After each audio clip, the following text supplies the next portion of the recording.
uyni ko'rmasanglar bo'lmaydi-ku. Menimcha fayz degan so'z bor-ku. Xuddi shu joyga kelib qoldik. Akalar, yoqqan bo'lsa bitta like bosib o'tib ketinglar. Umumiy 4 sotixlik yer maydoniga ega bo'lgan mana shu tayyor kelib yashaydigan uchastkani reklamasiga kelganmiz. Aka, bu uchastkani fayzliligini qarang. Bitta kelib ko'rsangiz bo'ldi, o'ziga sirasi bilinadi. Yunusobod tumani Shahristanskida joylashgan bot. Shahriston metroni yonginasida, akalar. Ana endi men mahallaga o'zinglar bitta baho berib qo'yinglar.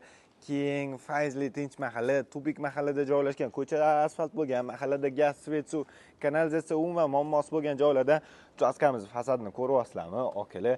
Oldida katta zeleniy zona joylashgan, kirurish darvozaxona, keng, katta hovlisi, to'g'ri to'rtburchak shaklda joylashgan modda aylanasiga binoni ko'rishimiz mumkin. O'rtada katta zeleniy zona, mevali daraxtlarni, palma daraxtlarini ekib qo'yishgan. Aka, bu uchastkani bosib olmasangiz bo'lmaydi-ku. Menimcha asosiy binoni ko'ryapsizmi? Asosiy binoni o'zida naq 4 ta xonasi joylashgan bo'ldi. Remontlari yaxshi holatda, ba'zilari zal ko'rinishda, ba'zilari yotoqxona ko'rinishda joylashgan bo'ladi. Bundan tashqari bolalar uchun mo'ljallangan detskiy xonalarni ko'rishimiz ham mumkin. Asosiy binoni tagiga полностью podval joylashgan bo'ldi. Akalar, kelib tayyor holatda foydalanasizlar. Bu binosini o'zida ayollarimiz uchun mo'ljallangan oshxonani ko'rishimiz ham mumkin.